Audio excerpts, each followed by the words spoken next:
மாணவர்கள் எவரும் போதைக்கு அடிமையாகாதீர்கள். அடிமையானவர்கள் மீண்டதாக சரித்திரமில்லை. எனவே உங்களையும் சமூகத்தையும் பாதுகாத்துக் கொள்ளுங்கள். உங்கள் நலன் கருதி கல்வி டிவி. அனைத்து மாணவர்களுக்கும் வணக்கங்கள். நாங்கள் தரம் 10ஆம் ஆண்டு பகுதியினுடைய வினைச்சொல் என்று சொல்லப்படுகின்ற வகைப்பாட்டினை அவதானித்துக் கொண்டு வருகின்றோம். அந்த வினைச்சொல் என்று சொல்லப்படுகிற வகைப்பாட்டில் வருகின்ற பிரதானமான வினைச்சொற்கள் வகைப்பாடு விளங்கப்படுத்தப்பட்டு முடிக்கப்பட்டிருக்குது. ஒன்று தெருநில வினை, குறிப்பு வினை, ஏவல் வினை, வியங்கோல் வினை என்று சொல்லப்படுகிற விடயங்கள். அதே மாதிரி கனிவினை, கூட்டு வினை என்று சொல்லப்படுகின்ற விடயம் என்ன செய்யறா விளங்கப்படுத்தப்பட்டு முடிக்கப்பட்டிருக்கிறது. அவை தெருநிலை வினை, குறிப்பு வினை என்றால் காலம், செய்பவன், செயல் என்ற மூன்றையும் வெளிப்படையாக காட்டி வருகிற வினை தெருநிலை வினை. திணை, பால், எண், இடம் என்பனவை திணை, பால், எண், இடம், காலம் காலம் பெறாது. திணை, பால், எண், இடம் என்பனவற்றை வெளிப்படையாக காட்டி காலத்தை மட்டும் குறிப்பாக புலப்படுத்துகின்ற அந்த வினைக்கு பேர் குறிப்பு வினை என்று சொல்லப்படும். முன்னிலையில் இருக்கோரை நோக்கி ஒரு செயலை செய்யுமாறு ஏவுவதற்கு அல்லது கட்டளை இடுவதற்கு பயன்படுத்தப்படுகிற வினை ஏவல் வினை என அழைக்கப்படும். வியங்கோல் வினை என்றால் ஒருவரை வாழ்த்துவதற்கும் எதிர்ப்பை அல்லது வெறுப்பை தெரிவிப்பதற்கும் ஒரு செயலை செய்யுமாறு வினயமாக வேண்டுவதற்கும் பயன்படுத்தப்படுகிற வினை வியங்கோல் வினை. அது வாழ்த்துதல், வைதல், வேண்டல், விதித்தல் என்று சொல்லப்படுகின்ற 4 விதமான பொருட்களில வரும் என்று குறிப்பிடப்படுகிறது. அவைகள் தெருநில வினை, குறிப்பு வினை, ஏவல் வினை, வியங்கோல் வினை. அடுத்தது தனிவினை, கூட்டு வினை. அதை விட செய்வினை, செயற்பாட்டு வினை என்ற வினைச்சொல் வகைப்பாடும் இருக்கின்றது. உடன்பாட்டு வினை, எதிர்மறை வினை என்று சொல்லப்படுகிற வினைச்சொல் வகைப்பாட்டும் இருக்கிறது. செய்வினை, செயற்பாட்டு வினை, செயற்படுபொருள் குன்றிய வினை, செயற்படுபொருள் குன்றாத வினை என்று சொல்லப்படுகிற விடயங்கள் ஏற்கனவே நாங்கள் தரம் 9ஆம் ஆண்டு பாடத்தில் இதை பற்றிய விடயங்களை நாங்கள் என்ன செய்கிறோம் என்றால் படித்திருக்கிறோம். தெருநில வினை, குறிப்பு வினை என்றது படிப்பிச்சு முடிக்கப்பட்டிருக்கிறது. அடுத்தது தன்வினை, பிறவினை என்று சொல்லப்படுகிற விடயம். செய்வினை, செயற்பாட்டு வினை என்று சொல்லப்படுகிற விடயம். அடுத்தது அங்கால முத்துவினை, எச்சவினை என்றது அதை ஏற்கனவே அதை பற்றி சொன்னாச்சு. சொல்ற விளங்கிட்டா? தன்வினை, அடுத்தது பிறவினை என்று ஒரு வகைப்பாடு இருக்கிறது. தன்வினை அதோட தொடர்பானது பிறவினை என்று இருக்குது. தன்வினை என்றால் செயலை செய்பவரே செயலின் பயனை அனுபவிச்சார், அதாவது செயலின் பயனை அனுபவித்தால் அது தன்வினையாக கருதப்படும். செயலை செய்கிறாளே, செயலை செய்பவரை அந்த செயலின் பயனை அனுபவித்தால் அது தன்வினை ஆக கருதப்படும். பிறவினை என்றால் செயலை செய்வர் செயலின் பயனை அனுபவிக்காது வேறொருவர் அந்த செயலினுடைய பயனை அனுபவித்தால் அதை நாங்கள் தமிழில் என்னென்னு சொல்லுவோம் என்றால் பிறவினை என்று நாங்கள் அழைத்துக் கொள்வோம். இந்த தன்வினை, பிறவினை என்று சொல்லப்படுகிற விடயமும் தரம் 9ஆம் ஆண்டு பாடத்திட்டத்தில் உள்ளடங்கி இருக்குது. செய்வினை, செயற்பாட்டு வினை, தன்வினை, பிறவினை, தனிவினை, கூட்டு வினை, அதே மாதிரி செயற்படு பொருள் குன்றிய வினை, செயற்படு பொருள் குன்றாத வினை என்று சொல்லப்படுகிற அந்த வினைச்சொற்கள் வகைப்பாடெல்லாம் என்ன செய்யறா வந்திருக்கிறது. வினைச்சொல்லின் பெரும்பாலான விடயங்கள் என்ன செய்யறால் பூர்த்தியாக்கப்பட்டுள்ளன. பெயர் சொல், 2வது வினைச்சொல், 3வது என்ன சொல்லாக இருக்கும் என்றால் இடைச்சொல்லாக இருக்கும். இடைச்சொல் என்பது என்னவா இருக்கும் என்றால் தமிழ்ல இடைச்சொல் தனித்து நின்று என்ன செய்யாது என்றால் பொருளை தராது. அது பெயர் சொல்லுடனும் வினைச்சொல்லுடனும் சேர்ந்து நின்று இலக்கண பொருளை தருகின்ற சொல்லை நாங்கள் என்னென்று சொல்லுவோம் என்றால் இடைச்சொல். ஒரு வாக்கியத்தில் தனித்து நின்று பொருள் தராது எதாயிருக்கும் என்றால் இடைச்சொல். பேர்ச்சொல்லுடனும் வினைச்சொல் என்பவற்றுடன் இணைந்து இலக்கண பொருளை தருகின்ற அந்த சொற்களை நாங்கள் என்னென்னு சொல்லுவோம் என்றால் இடைச்சொற்கள் என்று சொல்லுவோம். அதாவது தனித்து நின்று பொருள் தராது பேர்ச்சொல்லுடனும் வினைச்சொல்லுடனும் சேர்ந்து நின்று இலக்கண பொருளை தருகின்ற அந்த சொற்களை தமிழ்ல நாங்கள் என்னென்னு சொல்லலாம் என்றால் இடைச்சொற்கள் என்ற ஒரு வகைப்பாட்டுக்குள்ள அதை நாங்கள் குறிப்பிடலாம். இடைச்சொற்கள் இந்த வகை கணக்க இருக்குது. வேற்றுமை உருவுகள் என்பது ஒரு இடைச்சொல் வகை, பன்மை விகுதிகள் என்பது ஒரு இடைச்சொல் வகை, திணைவால் விகுதிகள் என்பது ஒரு இடைச்சொல் வகை, காலங்காட்டும் இடைநிலைகள் அது இறந்த காலம் காட்டுகிற இடைநிலையாக இருக்கலாம், நிகழ்காலம் காட்டுகிற இடைநிலையாக இருக்கலாம், எதிர்காலம் காட்டுகிற இடைநிலைகள், பேரச்ச வினையச்ச விகுதிகள், எதிர்மறை இடைநிலைகள் அதில் எதிர்மன்ற இடைநிலைகள் இருக்கிறது விலை எதிர்மறை இடைநிலைகள், ஆக்கப்பேர் விகுதிகள், தொழிற்பேர் விகுதிகள், ஏவல் வியங்கோல் வினவிகள், சாரியைகள், உவமை உருவுகள், இணைப்பிடச் சொற்கள், தத்தம் பொருளனுத்தும் இடைச்சொற்கள், சொல்லுருவுகள் எல்லாம் இடைச்சொல் என்று சொல்லப்படுகின்ற சொல் வகைப்பாட்டுக்குள்ள வருகின்ற சொற்களாக கருதப்படும். இடைச்சொல் என்றால் தனித்து நின்று பொருள் தராது பேர்ச்சொல்லுடனும் வினைச்சொல்லுடனும் சேர்ந்து நின்று இலக்கண பொருளினை தருகின்ற அந்த சொற்களை நாங்கள் இடைச்சொற்கள் என்று வகைப்படுத்திக் கொள்ள முடியும். இடைச்சொல் என்று இன்னொரு தலையங்கம். பாட்டுக்களில் ஒன்றாக அமைவது இடைச்சொல் ஆகும்.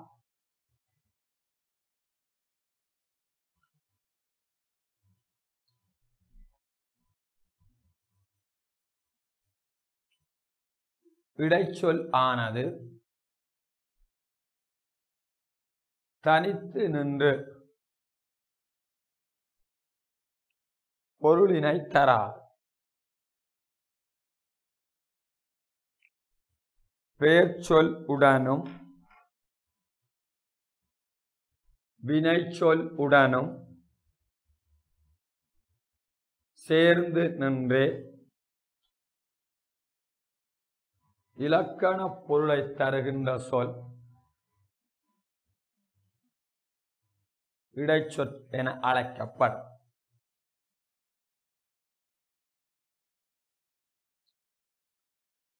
இனி இன்னொரு தலையங்கம் இடைச்சொற்களினுடைய வகை.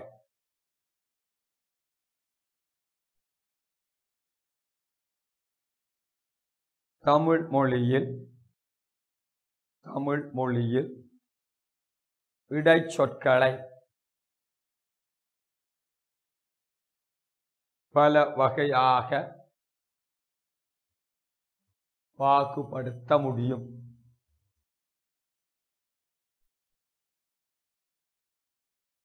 அந்த வகையில் ஒன்று வேற்றுமை உருவுகள். இந்த வேற்றுமை உருவுகளில் பார்த்தீங்களென்றால் இரண்டாம் வேற்றுமையில் இருந்து ஏழாம் வேற்றுமை வரையாக இருக்கின்ற அந்த உருவுகள் எல்லாம் இதுக்குள்ளவர்.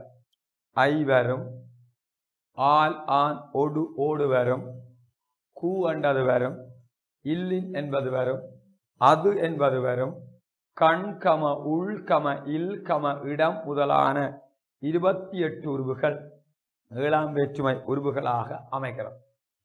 அவைகளில் கொண்டு வேற்றுமை உருவுகள் அதுக்கு ஐ, ஆல் ஆன், ஒடு கம ஓடு, அடுத்தது கூ, அடுத்தது இல் என், அது, கண் கம உள் கம இல் கம இடம் முதலான உறுப்பு.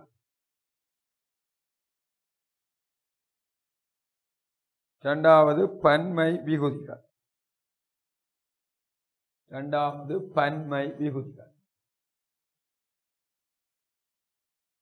ஒன்று கள்,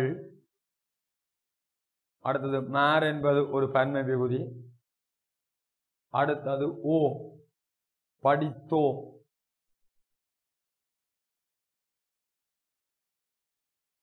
அடுத்தது திணை பால் விகுதிகள். ஏனென்றது வரும், ஓமென்றது வரும், ஆய் என்பது வரும், ஆண் என்பது வரும், ஆள் என்பதும் வரும்.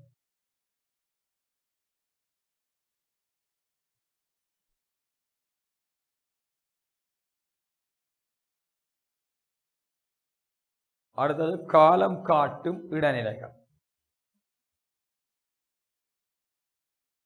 இத்தன்னா, இட்டன்னா, இச்சன்னா, இன்னன்னா, ஈனா, இன்னன்னா இறந்த கால இடைநிலைகள்.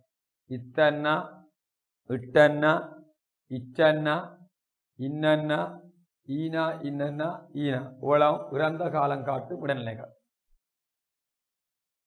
அடுத்தது கின்றுவும் கிருவும் எது இறந்த நிகழ்கால இடைநிலைகள். எதிர்கால இடைநிலைகள் உப்பன்னா, உப்பன்னா.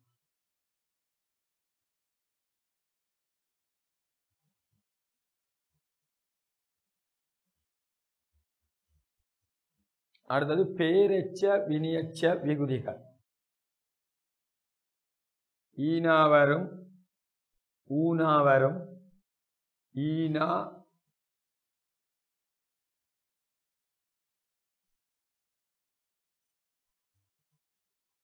எதிர்மறை இடைநிலைகள் ஆவன்னா, ஆத் என்பது வரும். அடுத்தது மாட்டு என்பது வரும். ஆவன்னா, ஆத் என்றது ஒரு எதிர்மறை இடைநிலை. அடுத்தது மாட்டு. ஆக்கப்பேர் விகுதிகள். ஆக்கப்பேர் விகுதிகள்ல பேர்ச்சொல்லோட சேர்க்கப்படுகிற ஆக்கப்பேர் விகுதிகள் இருக்கின்றன. வினையடி சொல்லோட சேர்க்கப்படுகிற ஆக்கப்பேர் விகுதிகள் இருக்கின்றன. பேர்ச்சொல்லோட சேர்க்கப்படுற விகுதிகள் ஆளி, சாலி, இயல், தனம், துவம், இயம், ஆளன், காரன், கார்.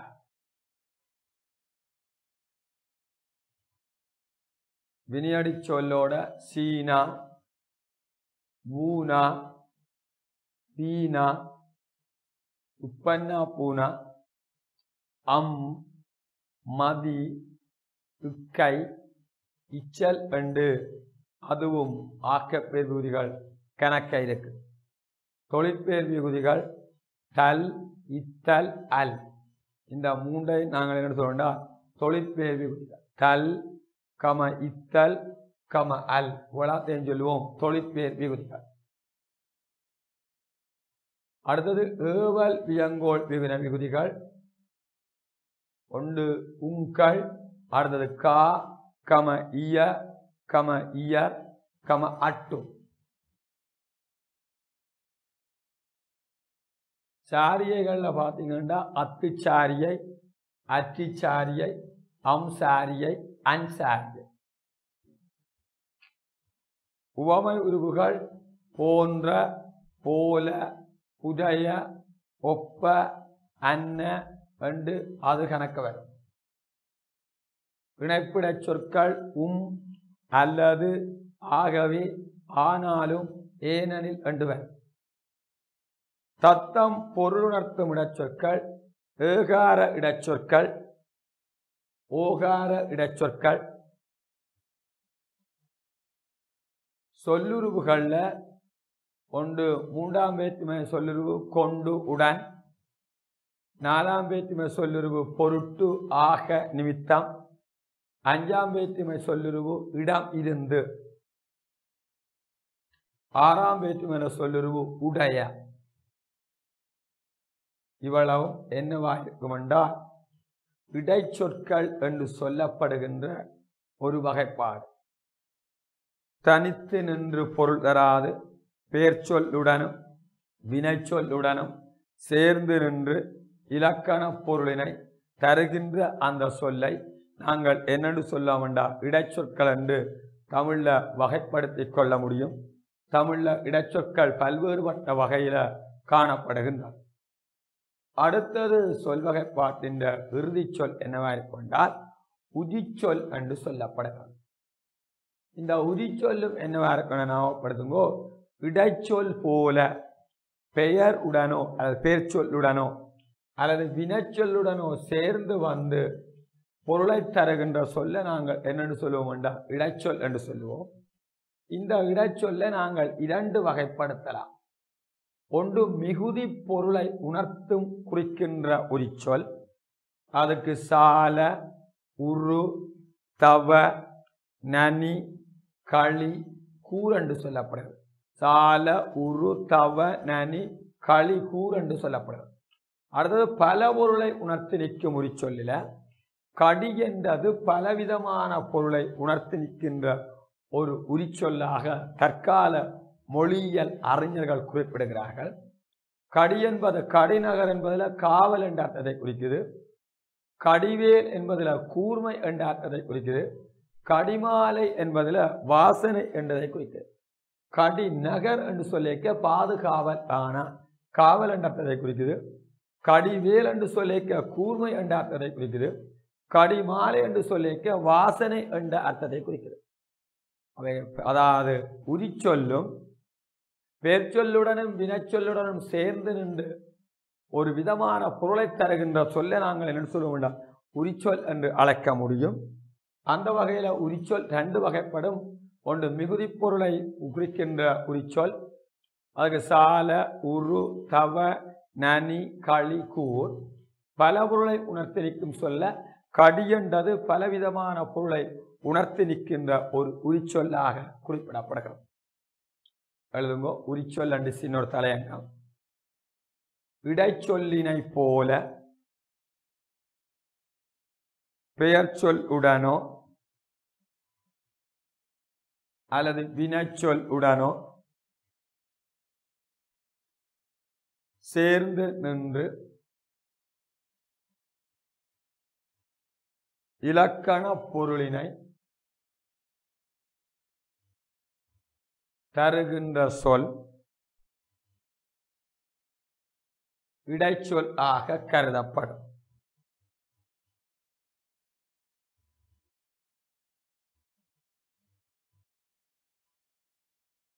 இந்த இடைச்சொல்லை இரண்டு வகைப்படுத்தலாம்.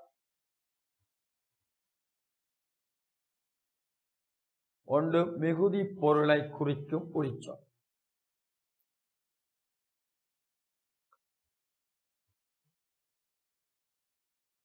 மிகுதி பொருளை குறிக்கும் உரிச்சொல். அதுக்கு போடுங்க சால, உரு, தவ, நனி, களி, கூர்.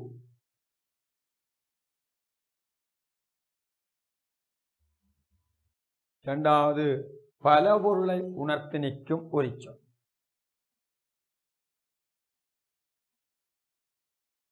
ஒன்று கடிநகர் என்றா காவல் மிக்க நகர், கடிவேல் என்றா கூர்மையான வேல், கடிமாலை என்றால் வாசனை பொருந்திய மாலை.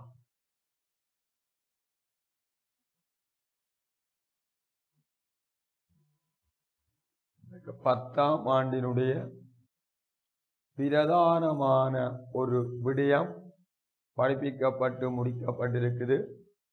சொற்பாகுபாடு ஒன்று என்று சொல்லப்படுகின்ற வகைப்பாடு.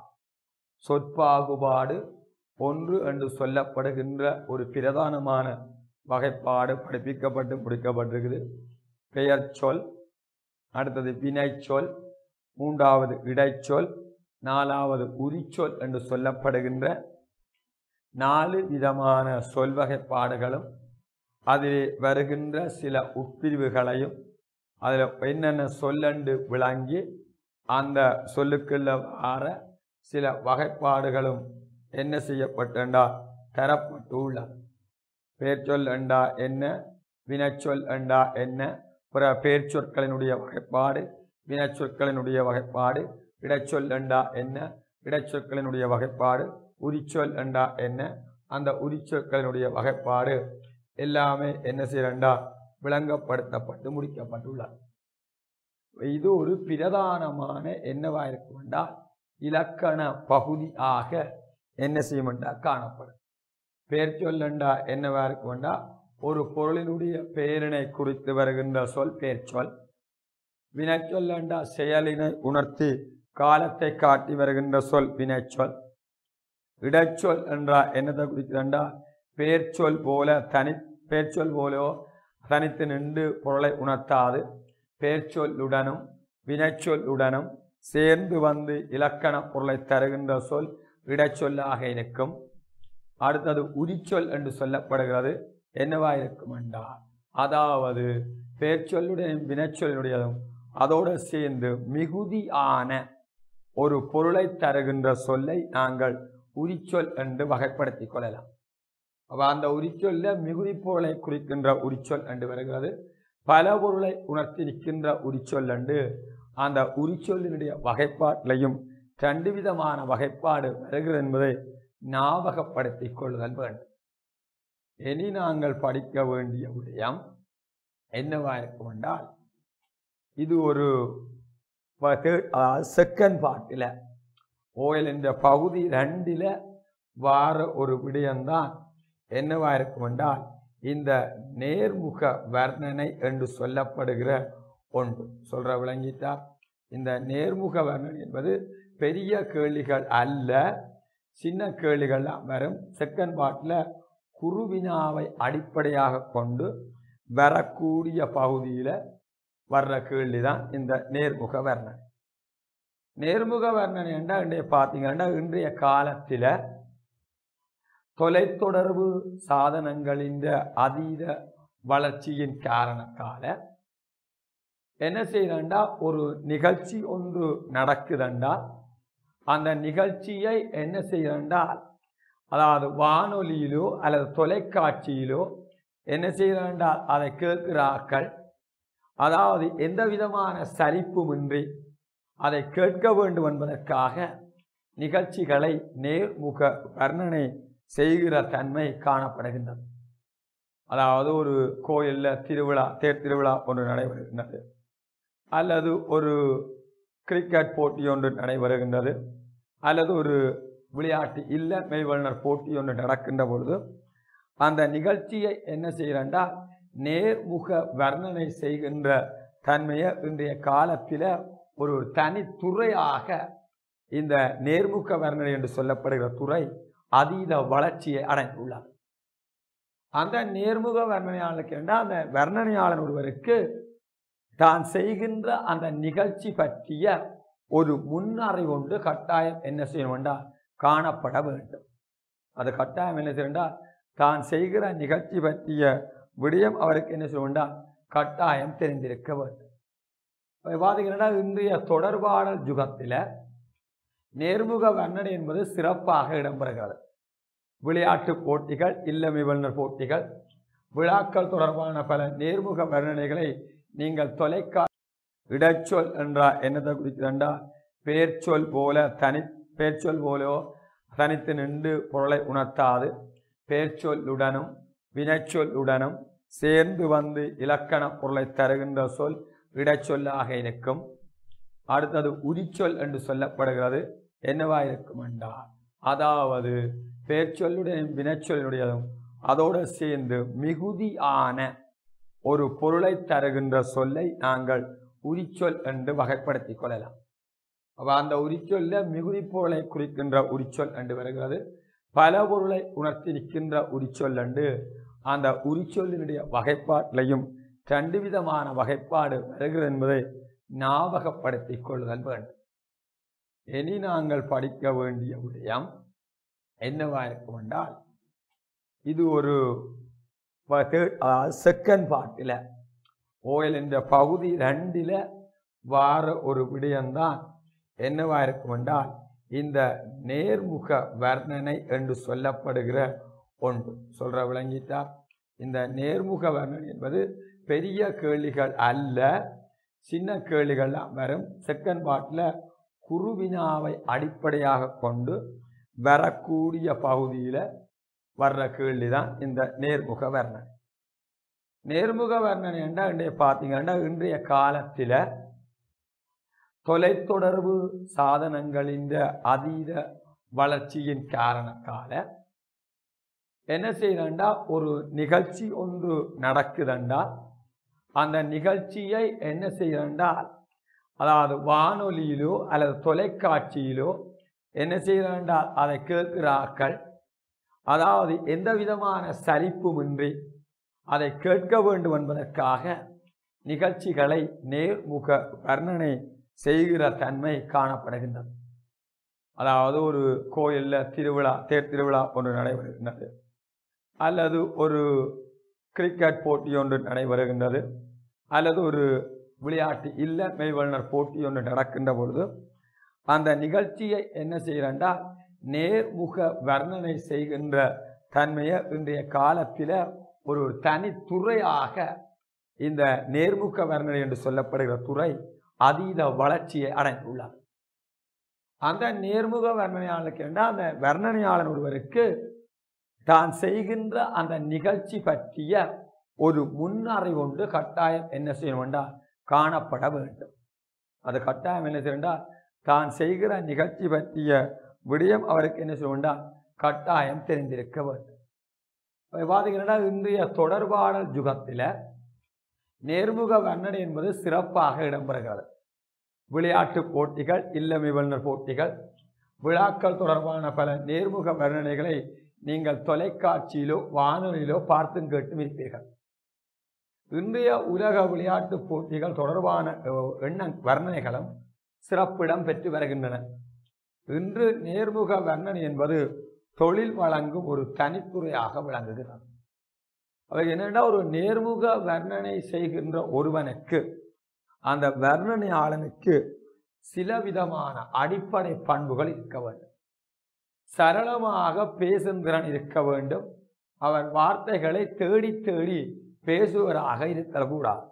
ஒரு நிகழ்ச்சியை பற்றி அவர் நேர்முகம் என்ன செய்யறா அந்த நிகழ்ச்சியில சரளமாக அந்த நிகழ்ச்சியை பற்றி சொல்லக்கூடிய ஆற்றல் அவர்கிட்ட இருக்க வேண்டும்.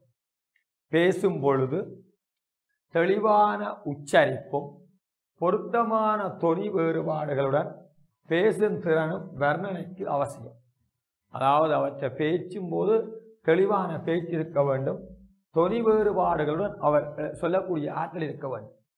கேட்போரை கவரக்கூடிய வகையில் வைத்திருக்கின்ற நுட்பங்களை கையாளுகின்ற திறன் உடையவராக இருக்க வேண்டும். ஒரு வர்ணனையாளர் தான் வர்ணிக்கின்ற நிகழ்ச்சி பற்றிய முன்கூட்டிய பல தகவல்களை என்ன செய்யறால் தெரிந்து வைத்துக் கொண்டிருப்பது மிகவும் அவசியம். ஒரு நிகழ்ச்சி ஒன்றை வர்ணிக்க போறால் அந்த நிகழ்ச்சி பற்றிய சில விடயங்களை அவர் ஏற்கனவே அறிந்து தெரிந்து வைத்திருந்தால் தான் செய்கிற நிகழ்ச்சி பற்றிய முழுமையான விடயங்களை அந்த நேயர்களுக்கு வழங்கக்கூடிய தன்மை இருக்கும். வர்ணனை செய்வர் நவீன தொடர்பாளர் கருவியை கையாளுகின்ற திறன் உடையவராக இருக்க வேண்டும். மொழி புலமையும் சமயோசித சிந்தனையும் தொடர்புபடுத்தல் திறனும் அவசியமானது. இவ்வளவும் ஒரு நேர்முக வர்ணனையாளர் ஒருவனுக்கு இருக்க வேண்டிய பிரதானமான பண்பியல்புகளாக இருக்கும். தான் வர்ணிக்கின்ற அந்த நிகழ்ச்சி பற்றிய முன்னறிவு இருக்க வேணும். தெளிவான உச்சரிப்போடையும் தொனி வேறுபாட்டுடனையும் சென்ன வர்ணிக்க வேண்டும். நவீன தொடர்பாளர் சாதனங்களை பயன்படுத்தக்கூடிய திறன் உடையவராக இருக்க வேணும். அடுத்தது முக்கியமானது அந்த கருத்தை கேட்கின்ற வாசகர்களில் நேயர்களை கவர்ந்து கொள்ளக்கூடிய வகையில் அவருடைய அந்த நுட்பத்தன்மைகளை அவர் உத்தி முறையாக கையாண்டு கொள்ள வேண்டியது ஒரு நேர்முக வர்ணனையாளருக்கு இருக்க வேண்டிய பிரதானமான பண்புகளாக இருக்கும். இவ்வளவும் ஒரு சின்னொரு விடயமாக இருக்கும். இதை மாணவர்கள் என்ன செய்ய வேண்டாம் தெரிந்து வச்சிருக்க வேண்டும். இந்த இதில் என்ன செய்யறா சில ஒரு மாதிரி நேர்முக வர்ணனை உண்டு என்ன செய்யறா தரப்பட்டு. அடுத்த ஒரு விடயம் என்னவென்றால் இதுவும் பகுதி ஒன்றுக்கு வருகின்ற ஒரு விடயம், கலை சொற்கள் என்று சொல்லப்படுகின்ற ஒரு விடயம். இது பகுதி ஒன்றுக்கு ஆக வருவதாக இருக்கும். இன்றைய காலத்தில் அதாவது கலை சொற்கள் என்ன செய்யறால் அதிகமாக பயன்படுத்தப்படுகிறது.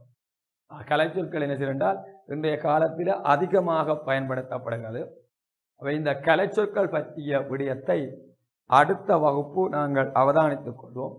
இன்று இவ்வளவு பகுதியுடனும் இந்த வகுப்பினை பூரணப்படுத்துகிறேன். நன்றி, வணக்கம். கல்வி டிவியில் புத்தம்புது நிகழ்ச்சிகளை உடனுக்குடன் பார்த்து மகிழ எமது Facebook மற்றும் YouTube பக்கத்தை லைக் செய்யுங்கள்.